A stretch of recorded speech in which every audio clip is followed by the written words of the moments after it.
अस्सलामुअलैकुम students. Class 12 आगा खान पास paper solving series की एक और वीडियो के साथ आपके सामने हाजिर हूँ। लास्ट वीडियो में मैंने 2014 का क्वेश्चन नंबर 3 तक सब्जेक्टिव सॉल्व किया था। इसकी प्रीवियस वीडियो में मैंने 2011 से स्टार्ट किया है पास पेपर सॉल्व करना। एमसीक्यूज सीआरक्यूज दोनों सॉल्व करते हुए आ रहा हूँ। मैं स्ट्रांगली रिकमेंड करता हूँ जिसने ये फर्स्ट वीडियो देखी है वो प्रीवियस वीडियोस भी जरूर देखे ताकि उसको बेहतर आइडियाज आ सके। चलिए जी, आइए स्टार्ट करते हैं क्वेश्चन को। If two lines L1 L2 intersect each other at a origin as showing in graph below, the slope of L1, okay जी, L1 का स्लोप दिया हुआ है आपके पास 1, ये आपका L1 है, इसका स्लोप दिया हुआ है 1। M1 नाम क्यों दे रहा हूँ क्योंकि दो स्लोप्स हैं। M2 हमें नहीं पता अभी, और कहता है पासिंग थ्रू, ये पॉइंट से पास कर रहा है। फाइंड द कंबाइन, हमें फाइंड करना है combine equation of two straight lines. अब combine equation of two straight lines जो ओरिजिन से गुजर रही हो उनकी शक्ल कुछ इस तरह से होती है। तो y माइनस M1x, या मैं चलो अगर थोड़ी हल्की फुल्की थ्योरी आपको आइडिया दे दूं, जब लाइन ओरिजिन से गुजर रही होती हैं तो उनकी इक्वेशन होती है y इक्वल टू mx। क्योंकि दो लाइंस हैं तो मैं दोनों के स्लोप के जरिए उनको डिफरेंशिएट कर रहा हूँ M1 M2। और अगर आपको कंबाइन इक्वेशन बनानी होती है तो आप जस्ट क्या करते हैं, इनको इस फॉर्म में लाके जस्ट मल्टीप्लाई कर देते हैं और इक्वल टू 0 कर देते हैं। यानी दूसरे अल्फाज में अगर मुझे ज्वाइन इक्वेशन फाइंड करनी तो मुझे M1 और M2 फाइंड करना होगा। अगर मैं M1 और M2 फाइंड कर पाया तो फिर मेरे लिए मुश्किल नहीं होगी कि मैं ये इक्वेशन ज्वाइन कर सकूं। अच्छा जी, नाउ M1 तो मुझे मिला हुआ है। अगर मैं इसके हिसाब से वर्किंग करूं, आप नोटिस करें, मुझे M1 तो मिला हुआ है पर मुझे M2 नहीं मिला हुआ। तो मुझे M1 मिला हुआ है, M2 नहीं मिला हुआ। अगर मैं M2 के लिए काम कर सकूं तो फिर मैं ये ज्वाइंट इक्वेशन इजिली फाइंड कर सकता हूँ। अच्छा नोटिस करिए, जैसे मैंने कहा ये इक्वेशन किस फॉर्म में होती है, y is equal to M2x। जो दूसरी लाइन है उसका एक पॉइंट गिविंग है, यानी ये पॉइंट बेसिकली x और y की वैल्यूज हो सकती है। यानी अगर मैं y की जगह -4 पुट कर दूं M2 और x की जगह -2 पुट कर दूं तो जनाब मुझे M2 की वैल्यू मिल रही है 2। ओके फाइन, अब जब मुझे M1 M2 मिल चुका है तो मैं वैल्यू सब्स्टिट्यूट कर देता हूँ। y माइनस M1 की वैल्यू 1 थी तो ये 1x हो जाएगा, और y माइनस M2 की वैल्यू आपके पास मैंने अभी निकाली 2, तो ये 2x हो जाएगा इज इक्वल टू 0। अगर इसको मैं सिंप्लीफाई करूंगा, y से मल्टीप्लाई होगा y स्क्वायर, ये हो जाएगा माइनस के 2xy। ओके, ये हो जाएगा माइनस के xy और प्लस का 2x² इज इक्वल टू 0। तो y स्क्वायर माइनस का 3xy प्लस के 2x² इज इक्वल टू 0। ये मेरी रिक्वायर्ड टाइप। अब नेक्स्ट जनाब ये क्या पूछ रहा है, नेक्स्ट पूछ रहा है फाइंड दी कंबाइन इक्वेशन, ये हमने कर लिया of two straight line, and the acute angle between line. यार ये एंगल फाइंड करने की बात कर रहा है, दिस वन, ये एक्यूट एंगल जिसको मैं थीटा के नाम से जानता हूँ, और इसका फार्मूला करके आ चुके हैं यार। इसका फार्मूला होता है टेन थीटा बराबर होता है, मैं प्रीवियस वीडियोस में बहुत तफसील से एक्सप्लेन कर चुका हूँ। मैं बार बार आपको यही रिकमेंड कर रहा हूँ कि प्रीवियस वीडियो स्टार्ट से देखिए, क्योंकि मैंने हर वीडियो में कॉन्सेप्चुअल अंडरस्टैंडिंग को बिल्ड किया है। तो अगर आपने सिलेबस बिल्कुल भी नहीं देखा हुआ तब भी आप बहुत बेहतर तरीके से सिलेबस को समझ सकेंगे, और मैं श्योरिटी देता हूँ कि आप पेपर बहुत अच्छा कर सकेंगे अगर आपने मेरी पूरी वीडियो सीरीज देखी हुई है। Tan theta is equal to M2 minus M1 upon 1 plus M2 M1। Okay, tan theta, M2 हमने निकाला है 2, M1 निकाला है हमने 1, 1 प्लस 2 मल्टीप्लाई 1 आंसर 2 हो जाएगा, और टेन थीटा आपके पास बराबर हो जाएगा 1/3। और आप चाहें तो ऐसे कहते हैं थीटा बराबर हो जाएगा टेन इनवर्स 1/3। और 1/3 दोस्तों आपको अगर देखना है तो आप कैलकुलेटर से 1/3 देख लेंगे। कैलकुलेटर से 10 इनवर्स 1/3, या तो चाहे तो इसको इस शक्ल में भी लिख सकते हैं, चाहे तो आप इसको इसकी फॉर्म में भी लिख सकते हैं। तो यहाँ पर आपके पास थीटा की वैल्यू आ रही है 18.43। आई होप आपको मेरी बात समझ आ गई होगी। आई होप हमने ये क्वेश्चन सॉल्व किया, आपको समझ आ गया होगा। इजी है, थोड़ा सा उसने कोशिश की है स्विच करने की, पर ऐसा नहीं है, सादा सा क्वेश्चन है, इजीली हमने उसको मैनेज कर लिया। चलें जी, नेक्स्ट मूव कर जाते हैं दोस्तों। 5 मार्क्स का क्वेश्चन था।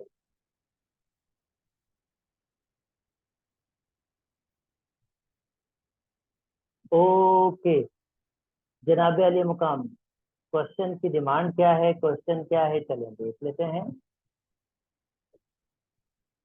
कैसा है, कन्वर्ट द इक्वेशन, इस क्वेश्चन को किसमें कन्वर्ट करना है, into slope intercept form and intercept form. जनाब पहले ये स्लोप इंटरसेप्ट फॉर्म क्या होता है, इंटरसेप्ट फॉर्म क्या होता है, ये आपको बता दूं। स्लोप इंटरसेप्ट फॉर्म ये बेसिकली होती क्या है यार, ये लाइन को इस तरह से देखने की शक्ल, लाइक दिस। अगर आपकी लाइन कुछ इस तरह से प्लॉट है कहीं भी, ये मैंने जैसे रफ एग्जाम्पल के लिए आपको समझा रहा हूँ, ये आपके पास लाइन प्लॉट है, इसे हम कहते हैं वाई इंटरसेप्ट। और वाई इंटरसेप्ट में आपके पास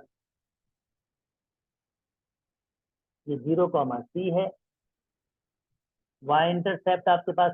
और जो इसकी इक्वेशन होती है वो होती है y = mx + c। ये स्टैंडर्ड फॉर्म है आपके पास स्लोप इंटरसेप्ट की। m रिप्रेजेंट कर रहा होता है स्लोप को, यानी राइज पर यूनिट रन, या दूसरा अल्फाज में किस फिक्स रेट से आपकी इक्वेशन जो है वो आपके पास नेक्स्ट मूव कर रही है। सादा अल्फाज में कि ये स्ट्रेट लाइन आप नोट करें, ये आपके पास अप होती जा रही है, होती जा रही है, होती जा रही है, तो किसी एक फिक्स रेट पे ये आप होती जा रही होगी हम जब राइज दे रहे होंगे। तो y = mx + c, और 0, ये जो c होता है इसका y इंटरसेप्ट होता है यहाँ पर हमारे पास, और m हमारे पास स्लोप होता है।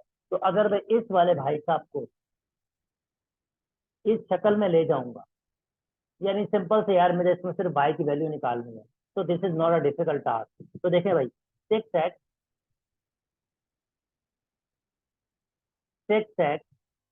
-36 = 3, और अगर मैं = 3y, और अगर मैं सबको 3 से डिवाइड कर दूं तो नोटिस करें ये हो जाएगा 2x, ये हो जाएगा आई थिंक 12, और ये हो जाएगा y। तो मैंने कन्वर्ट कर लिया y = mx + c की फॉर्म में। तो नाज़रीन आप देख सकते हैं यहाँ से m की वैल्यू आ रही है 2,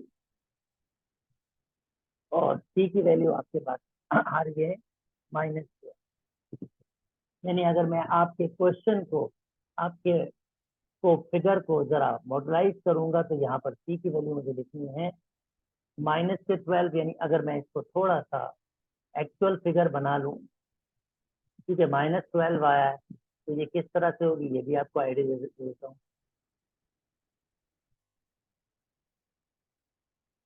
तो ये लाइन जो होगी, एक पॉइंट होगा,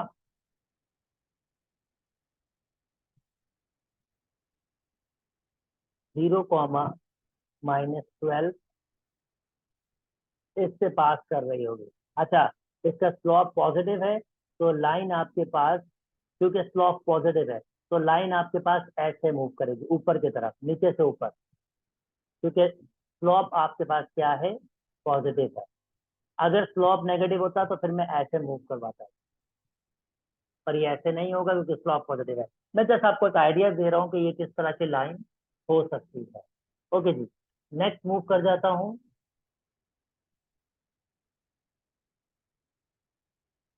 आपके पास नेक्स्ट कौन सी फॉर्म कह रहा है? Two intercept form. अब टू इंटरसेप्ट फॉर्म क्या होती है ये भी समझा देता हूँ आपको ग्राफिकली। टू इंटरसेप्ट का मतलब क्या होता है? अब टू इंटरसेप्ट का मतलब ये होता है कि लाइन दो इंटरसेप्ट से कट करते हुए जा दो इंटरसेप्ट से कट करते हुए जा रही है, और ये पॉइंट हमारे पास खिलाता है 0, बी। ये वाई इंटरसेप्ट खिलाता है, और ये पॉइंट खिलाता है A, 0। ये एक्स इंटरसेप्ट, और इसकी फॉर्म कुछ इस तरह से होती है, x/a plus y/b is equal to 1।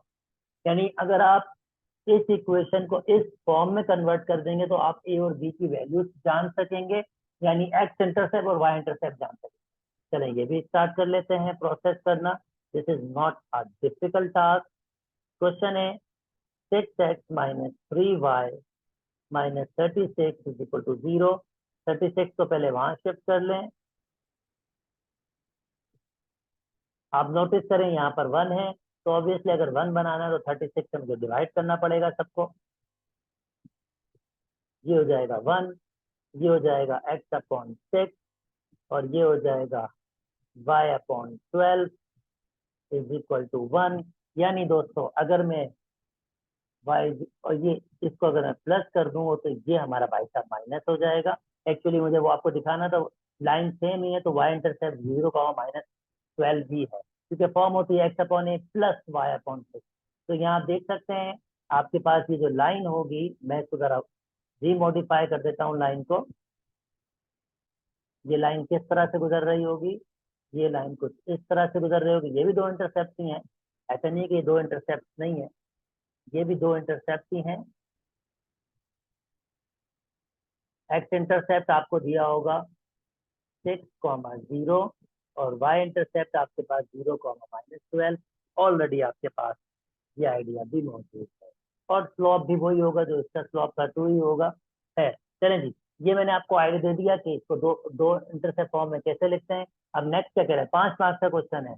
Also find the equation of a line which is perpendicular to a giving line and y intercept and have the same y intercept. मतलब ये बोलना क्या चाह रहा है, मैं आपको इसको ग्राफिकली समझाता हूँ। जब आप ग्राफिकली देख लोगे तो फिर आपको डिफिकल्टी नहीं होगी। अब ग्राफिकली क्या कह रहा है यार, तुम्हारी जो गिविंग लाइन है ये मैंने प्लॉट की हुई है, मैं इसको वापस प्लॉट कर लेता हूँ थर्ड पार्ट में।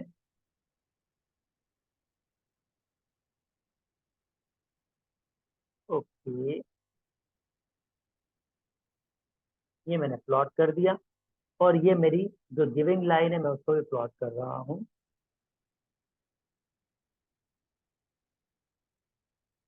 ऑब्वियसली ये रफ स्केच है, जस्ट आपको आइडिया देने के लिए कि हम करना क्या चाह रहे हैं। ये पॉइंट दिया हुआ है आपके पास, और ये पॉइंट क्या दिया हुआ है? ये दिया हुआ है 0, -12। हम ऑलरेडी पीछे निकाल के आ चुके हैं। ठीक है, अब कह रहा है, अब ये कह रहा है जो आपकी नई लाइन है ना भाई साहब, ये जो नई लाइन है, ये नई line also find a equation of also find the equation of a line which is perpendicular to a given line। यानी ये जो आपकी दूसरी लाइन है जो हम फाइंड करना चाह रहे हैं, ये इस लाइन के परपेंडिकुलर है, नंबर 1।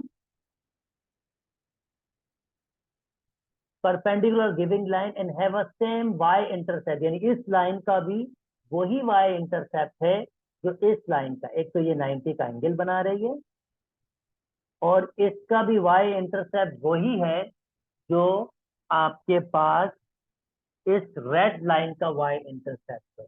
तो जनाब जब दो लाइनें परपेंडिकुलर होती हैं तो मैं इसकी फिर देता हूँ, AX + BY + C is equal to 0। अगर दो लाइनें पैरेलल हो तो फिर सिंपल सी बात, ये दूसरी लाइन जो होगी उसका भी एक्स और वाई के कोएफिशिएंट सेम होंगे, खाली चेंजिंग कहाँ होगा? वो C1 में चेंजिंग होगा। ये मैंने आपको कंडीशन क्या दी? दो लाइनें पैरेलल होने की। अगर ये लाइन आपके पास L1 है और ये लाइन आपके पास L2 है, तो मैं कह रहा हूँ L1 पैरेलल की निशानी ये होती है, L2 है। ये मैंने आपको पैरेलल की बात बताई है, पर मैं आपको अब परपेंडिकुलर की बात बताता हूँ। जब दो लाइनें परपेंडिकुलर हो और एक लाइन ये हो, दूसरी लाइन कैसे होती है?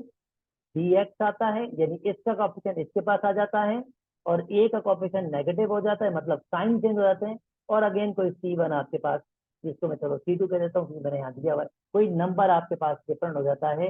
ये क्या कंडीशन है? ये कंडीशन है जब आपके पास दो लाइनें आपस में परपेंडिकुलर हो। ये दो लाइनें आपस में क्या है? परपेंडिकुलर है।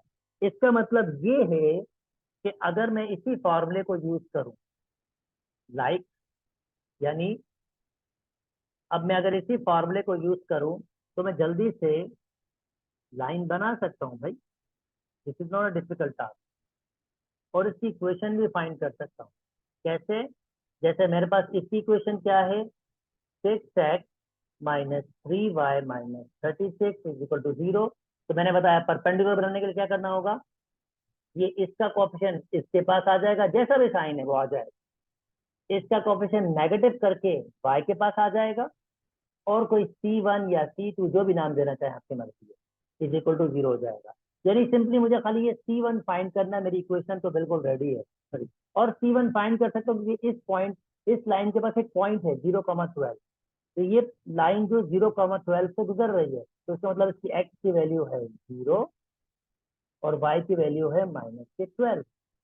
तो आप नोटिस करें, मैं C फाइंड कर सकता हूँ यहाँ पर। ये खत्म हो गया। ये आपके पास 12 को अगर हम भाई 10 से मल्टीप्लाई करते हैं तो कितना हो जाता है? चलें 12 को मल्टीप्लाई कर लें 6 से, तो ये हो जाएगा 72 प्लस 6, और उधर जाके वही 72 माइनस का हो जाएगा, यानी माइनस के 72 आपके पास C की वैल्यू आ गई। और फाइनली आप पुट कर लें माइनस के 3x माइनस के 6y minus 72 is equal to 0, या सब में माइनस लेके कॉमन लेके खत्म कर सकते हैं आप। तो ये हो जाएगा हमारे पास 3x, इवन 3 भी कॉमन ले सकते हैं दोस्त। तो 3 कॉमन लेंगे 72 में कितनी दफा जाएगा मुझे वो देखना है खाली। 72 डिवाइडेड बाय 3 24। तो मैं इस इक्वेशन को रीअरेंज करके कुछ इस तरह से लिख सकता हूँ। Let me give some line to differentiate के। तो मैं इसको लिख सकता हूँ जनाब, 3 कॉमन लिया तो ये हो जाएगा x, माइनस के 3 कॉमन लिया है 2y, और प्लस के 24 इज इक्वल टू 0। जो मैंने कॉमन लिया था माइनस का 3, वो 0 से डिवाइड कर दिया है और वो खत्म हो गया। और ये आपकी इक्वेशन है। 5 मार्क्स का क्वेश्चन था। मैंने तफसील से बात की है, कोशिश की है हर चीज को एक्सप्लेन कर सकूं, कोशिश की है कि आप चीजों के बारे में अंडरस्टैंडिंग आपको हो सके। उम्मीद करता हूँ आपको बात समझ आई होगी। चलिए जी, next पर जाते हैं।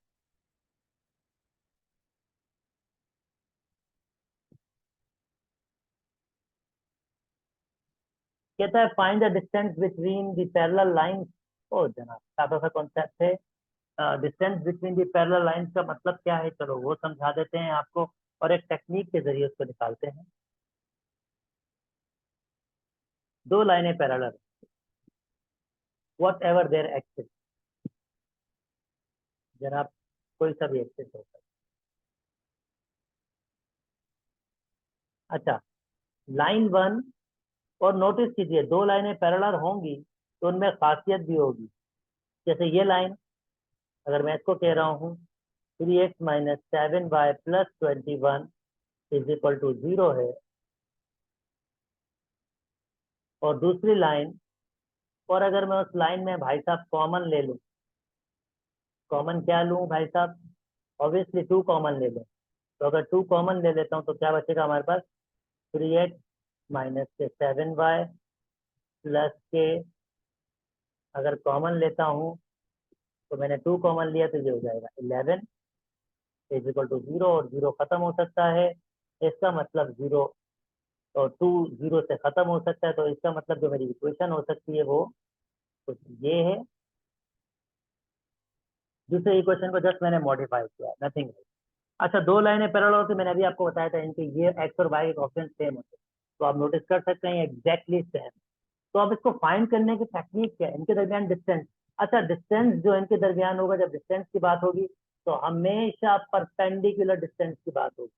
यानी इसके किसी भी पॉइंट को ले लूं, किसी भी पॉइंट को दोस्तों, जैसे फॉर एग्जाम्पल किसी भी पॉइंट को मैंने ये लिया कोई x1 और y1 लिया,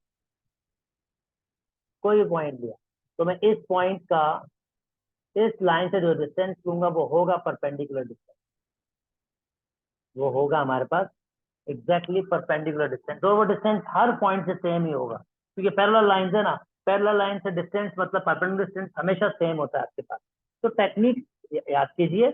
और एक थ्योरी छोटी सी हमारे पास है यार, अगर हमारे पास, let me give you some theory. अगर हमारे पास लाइन हो, यानी एक पॉइंट हो लाइक दिस वन, एक पॉइंट हो और एक लाइन हो, और आपसे पूछा जाए कि यार इस पॉइंट से लाइन का परपेंडिकुलर डिस्टेंस बताएं, यानी 90 का, और लाइन की इक्वेशन आपके पास कुछ ये हो, A X plus B Y plus C is equal to 0, और पॉइंट आपके पास दिया हुआ हो x1 y1 कोई, चले मैं इसको कहता हूँ P और इसको कहता हूँ Q।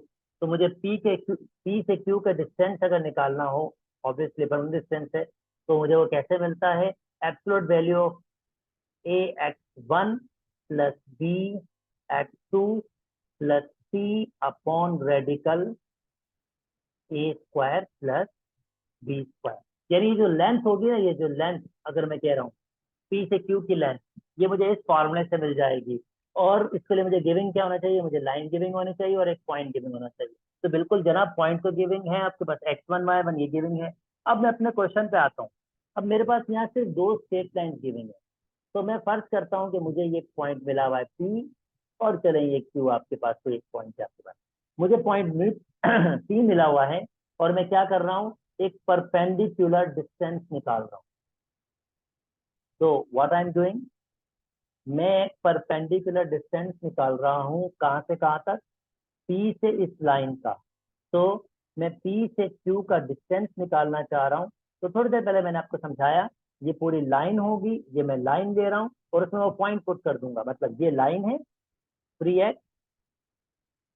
3x minus 7y plus 11, और इसमें मुझे ये x1 y1 पुट करना होगा। तो जब मैंने x की जगह x1 पुट किया तो x1 हो जाएगा, और y की जगह y1 पुट किया तो y1 हो जाएगा, और 11 आपके पास वैसे ही, और ये मेरे पास। और एब्सोल्यूट वैल्यू में जैसे मैंने कहा ए स्क्वायर, इस वक्त ए की वैल्यू मेरे पास 3 है, 3 का स्क्वायर, और प्लस बी की वैल्यू मेरे पास है -7, तो -7 का स्क्वायर मैंने कर दिया। अच्छा जी, ये तो मैंने डिस्टेंस निकाला पी, और मुझे पी से क्यू का डिस्टेंस भी फाइंड करना है। तो जनाब मैं क्या कर रहा हूँ, फर्दर पी से क्यू का मुझे डिस्टेंस निकालना है।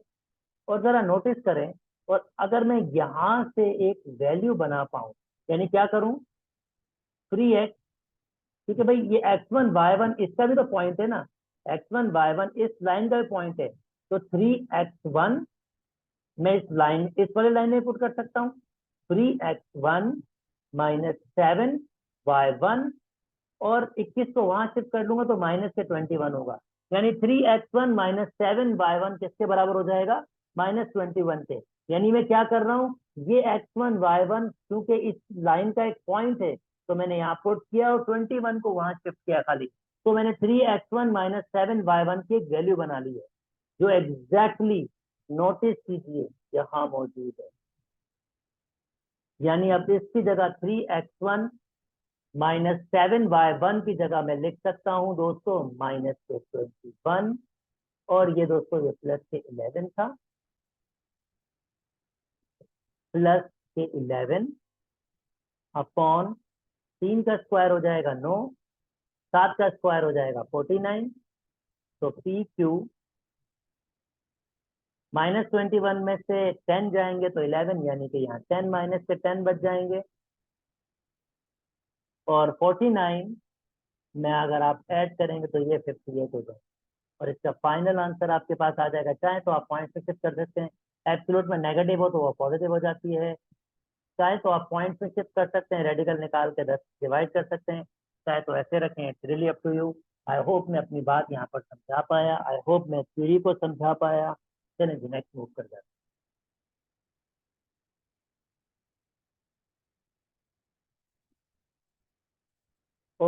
Okay ji,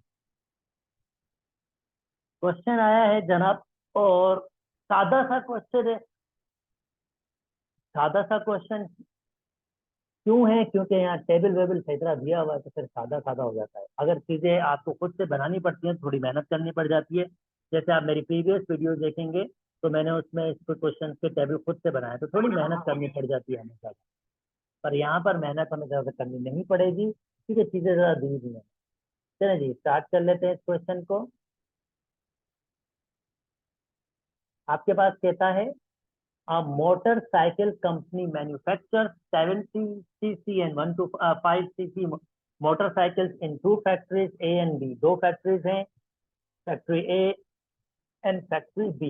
The number of motorcycles manufactured daily, जो डेली मोटरसाइकिल फैक्चर जो बन रही हैं, वो आपके पास कितनी बन रही है? फैक्ट्री ए में 8 बन रही हैं, और फैक्ट्री बी में 17 सीसी 20 बन रही हैं। सिमिलरली फैक्ट्री ए में आपके पास 1 to 5 10 बन रही है, और फैक्ट्री बी में 18। अगर मैं नोटिस करूं तो फैक्ट्री ए में टोटल जितनी हमारे बन रही हैं, आपके पास मोटरसाइकिल चाहे वो 70 हो, चाहे वो 1 to 25 हो, तो वो 18 बन रही हैं। और फैक्ट्री बी में 18 15 यानी कि 35 बन रही है। इसका मतलब फैक्ट्री बी हमारे पास ज्यादा अच्छा काम करती है, ज्यादा अच्छी मैन्युफैक्चरिंग है। चलें सर, जो भी the daily cost of operating the factories A एक और B, A का कॉस्ट है वो आपके पास 1,100,000 है, और फैक्ट्री बी का आपके पास है 1,900,000 आपके पास रुपीज। वो डेली एक्सपेंस आपके पास होता है। ऑब्वियसली जब आप चीजें बनाते हो, मोटरसाइकिल जैसी चीजें, तो इतना खर्चे तो हो ही जाए। Write down the constant and the cost function of to complete the an order of 40 motorcycles and 70 motorcycles, 40 motorcycles of 70 cc and 50 motorcycles of 25 cc। सबसे पहले इस प्रॉब्लम को सॉल्व करने के लिए देखिए, कॉस्ट फंक्शन है, तो कॉस्ट तो हमें पता होना चाहिए ना भाई। मतलब अगर कॉस्ट फंक्शन है, तो एक गाड़ी की कॉस्ट, एक मोटरसाइकिल की कॉस्ट, चाहे वो 70 सीसी हो चाहे 125 सीसी हो, उसकी हमें रिलेशन पता होनी चाहिए। तो मैं पहले पहले क्या लिख रहा हूँ? मैं कह रहा हूँ let x be the cost of 70 cc and y be the cost of, okay, y be the cost of 125 cc. तो इसका मतलब अगर हम कॉस्ट फंक्शन की बात करेंगे, तो भाई ऑर्डर क्या मिला हमें?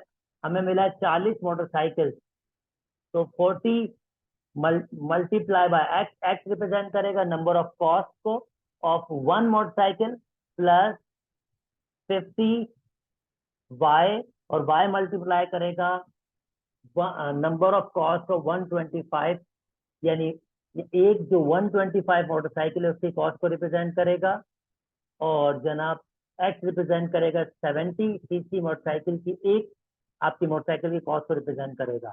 तो क्योंकि वो 40 और 50 का ऑर्डर मिला है, तो ये जनाब हमारा हो गया कॉस्ट फंक्शन। उम्मीद करता हूँ आपको कॉस्ट फंक्शन का अंडरस्टैंडिंग हो गई होगी। ये मैंने एक्स और वाई की फॉर्म क्यों लिखी? क्योंकि दो वेरिएबल्स में, तो सी स्टैंड फॉर कॉस्ट लिखा है मैंने, और एक्स वाई मैंने क्योंकि दो वेरिएबल्स में, इसलिए मैंने इसको एक्स वाई की फॉर्म में लिख दिया।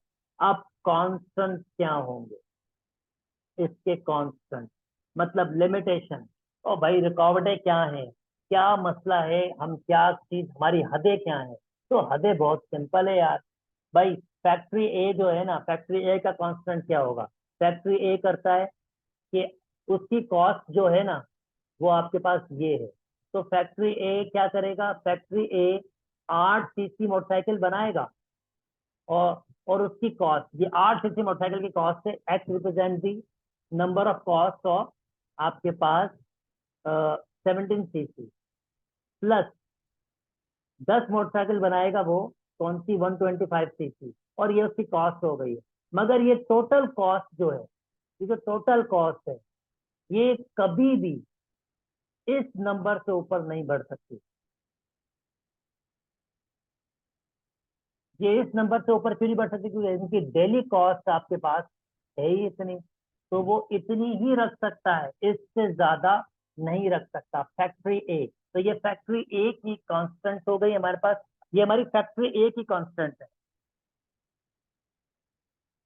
यानी हम फैक्ट्री ए में बाउंड हैं कि हम 17 सीसी मोटरसाइकिल बना सकते हैं, और हम 1 to 5 सीसी मोटरसाइकिल बना सकते हैं। और अगर उनकी कॉस्ट हमें जो दे रहा है, वो कह रहा है हमारे पास ये 11000000 कॉस्ट है, तो 8x हमारे पास कॉस्ट ऑफ आपके पास 17 सीसी होगा, और 10x आपके पास कॉस्ट ऑफ 125 सीसी होगा। अब ये जितने भी नंबर होंगे, ये कॉस्ट हमारे पास बढ़ नहीं सकती, बराबर हो सकती है, पूरा खर्च कर सकता हूं, पर बढ़ नहीं सकती, ये बढ़ बिल्कुल नहीं सकती। ओके, नेक्स्ट कांस्टेंट हमारे पास क्या है फैक्ट्री बी के लिए? ये फैक्ट्री ए का कांस्टेंट था। अब मैं फैक्ट्री बी का बता देता हूँ। अब फैक्ट्री बी में 17 सीसी बनती है, तो 20x हमारे पास cost of 70 CC in factory B, plus 15 आपके पास 1 to 5 सीसी बनती है, तो cost of 15y represent the cost of 1 to 5 CC, और ये कॉस्ट हमारे पास बिल्कुल नहीं बढ़ना चाहिए इस नंबर से। तो ये मेरी सेकंड कांस्टेंट है। और थर्ड कांस्टेंट जिसको हम कहते हैं पॉजिटिविटी कांस्टेंट या एसेंशियल कांस्टेंट, हमारे पास हमेशा होता है कि भैया x की वैल्यू नेगेटिव नहीं हो सकती और y की वैल्यू भी नेगेटिव नहीं, क्योंकि ये नंबर कॉस्ट है, ये पैसे हैं, पैसे कैसे नेगेटिव हो सकते हैं भाई? तो ये हमारे पास क्या होगी, ये आपके पास नॉन नेगेटिव कांस्टेंट कहलाती हैं। ये आपके पास नॉन नेगेटिव, और उसने क्या कहा था, right the constant and a cost function of a complete. जनाब मैंने ये दोनों चीजें इसको लिख के दे दी, इसने सॉल्व करने की डिस्कशन नहीं की है, चलो उसकी मर्जी है, इसने नहीं की है, पर मैंने दोनों के दोनों चीजें आपके पास दे दी। चलें जी, नेक्स्ट मूव कर जाते हैं।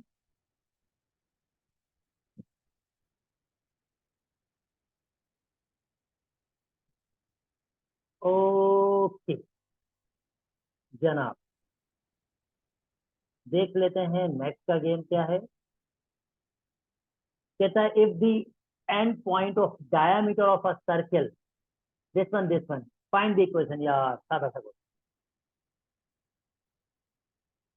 बिल्कुल सादा। हमेशा फिगर बनाएं दोस्तों, फिगर बनाने से आपको कॉन्सेप्चुअल अंडरस्टैंडिंग आपकी और डेवलप होती है। तो हमेशा मैं रिकमेंड करता हूँ फिगर बनाएं। यार कोई एक सर्किल है, अच्छा 5,5 और 7,9, तो 5,5 कहीं यहाँ होगा और 7,9 दोनों ये फर्स्ट क्वाड्रेंट में कहीं होगा। तो जल्दी से एक सर्किल ड्रॉ कर लेते हैं फर्स्ट क्वाड्रेंट में।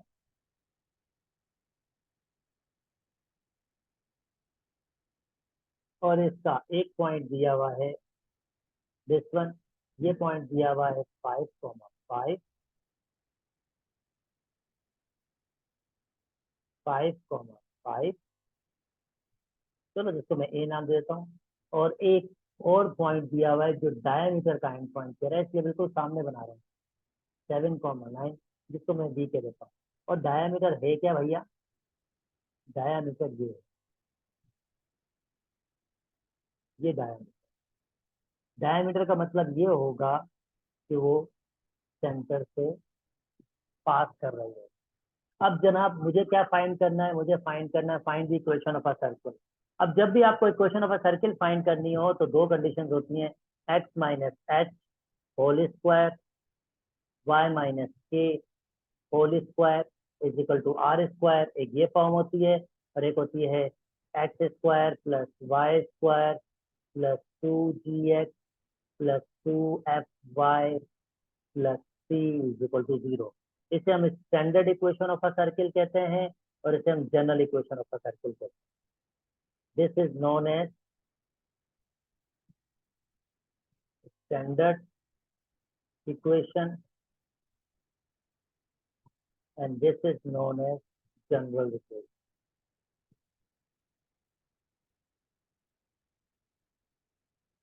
ठीक है, अब हम कब कौन सी यूज करेंगे? बहुत सिंपल है यार, अगर मुझे ये एच और के हमारे सेंटर पॉइंट्स होते हैं, आर रेडियस है, यहाँ पर जी और एफ सेंटर पॉइंट्स होते हैं आपके पास, और रेडियस निकालने का यहाँ जब मैं इसको यूज करूंगा तो रेडियस निकालने का फार्मूला होगा आर बराबर होगा radical G square plus F square minus.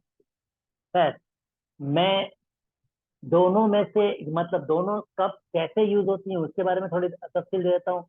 अगर हमारे पास सेंटर पॉइंट गिविंग हो और हमें रेडियस गिविंग हो तो भैया ये फाइंड कर लें, ये फाइंड कर लें, सबसे सिंपल होगा।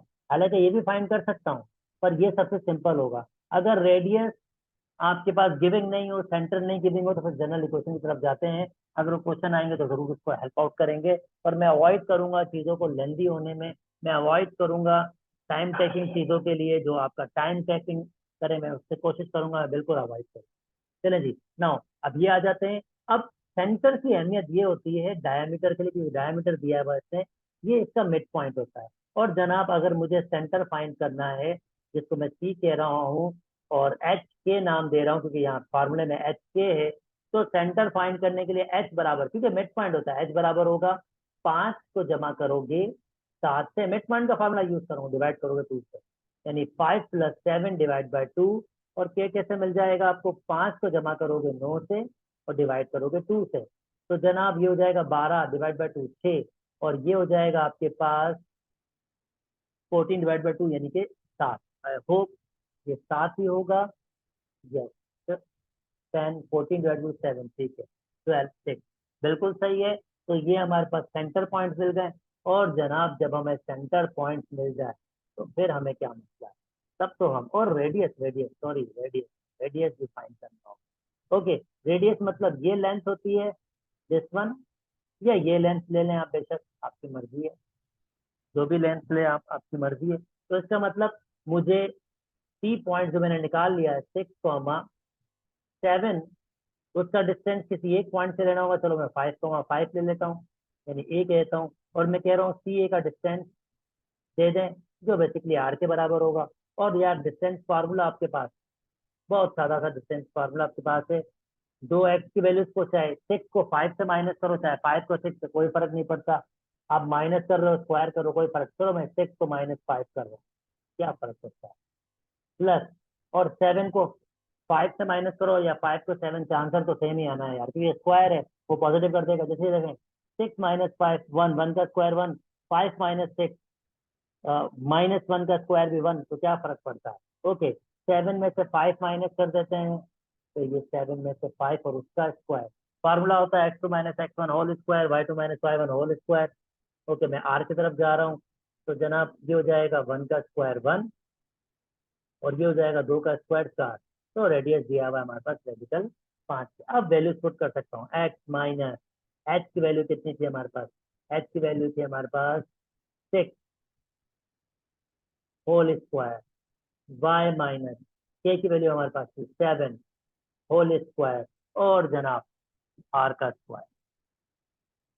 और इसको जरा स्क्वायर खोल लेता हूँ, a square 2ab, that means ये हो जाएगा 12x, b स्क्वायर 36, और ये हो जाएगा वाई स्क्वायर, और ये हो जाएगा 14y प्लस के 49, और ये 5, और पहले एक्स स्क्वायर को, फिर वाई स्क्वायर को, फिर एक्स की वैल्यू को, फिर वाई की वैल्यू को, फिर नंबर 36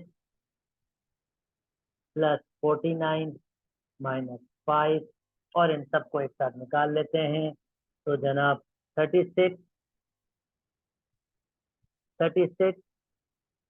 प्लस 49 प्लस -5 आपके पास होता है 80। तो इसका मतलब ये हो जाएगा x square plus Y square minus के 12x माइनस के 14y प्लस के 80 इज इक्वल टू 0। और ये आपका जनाब आंसर हो जाए। उम्मीद करता हूँ आपको बात समझ आई होगी, उम्मीद करता हूँ कोई डिफिकल्टी नहीं होगी। स्टिल डिफिकल्टी हो तो प्लीज मुझसे कमेंट में पूछ सकते हैं। मेरे चैनल को लाइक कीजिए, सब्सक्राइब कीजिए, अगर आपको मेरी बात समझ आती है तो दूसरों के साथ शेयर कीजिए।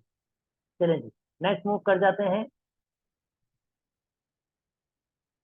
Okay, find the centre and radius of a circle. और जनाब सादा सा क्वेश्चन है, जनरल सर्किल दिया हुआ है, अभी मैंने डिस्कस किया था, यानी किस फॉर्म में होता है, x square plus Y square plus के 2gx प्लस के 2, let me form 2gx plus के 2fy प्लस के c इज इक्वल टू 0। तो मुझे सेंटर फाइंड करना है, तो सेंटर यहाँ पर g और f होते हैं, यानी बेसिकली क्या होगा, हमारे पास ये जो h और k सेंटर होते हैं ये बराबर होते हैं -g माइनस एफ के। तो इसके लिए मुझे -g माइनस एफ निकालना होगा, और r बराबर मैं बता चुका हूँ बराबर होता है g square plus F square minus c। तो मुझे ये दो चीजों पे काम करना है और ये मुझे 3 मार्क्स दे देगा। तो इसका मतलब इस वक्त 2g अगर कंपेयर करूँ 2g माइनस 6 के बराबर है, तो मैं कहूँगा ये मेरा जो 2g है ये बराबर है -6 के। तो जनाब g की वैल्यू आ रही है -3। और सिमिलरली 2f बराबर है 8 के। जब ये 8 के बराबर है तो इसका मतलब f की वैल्यू आ रही है 4। ओके जी। और r हम अगर हमने निकालना है तो r बराबर होगा हमारे पास g का स्क्वायर दैट मीन्स 9, f का स्क्वायर दैट मीन्स 16, 4 का स्क्वायर 16 होगा। और c हमारे पास माइनस के 24 है, देख सकते हैं c हमारे पास माइनस के 24 है, तो ये प्लस के 24 और r बराबर हो जाएगा, ये 25 होगा, ये 24, तो इसका मतलब 49, और इसका मतलब r का आंसर आ जाएगा 7। उम्मीद करता हूँ दोस्तों ये मेरी बात समझ आ गई हो।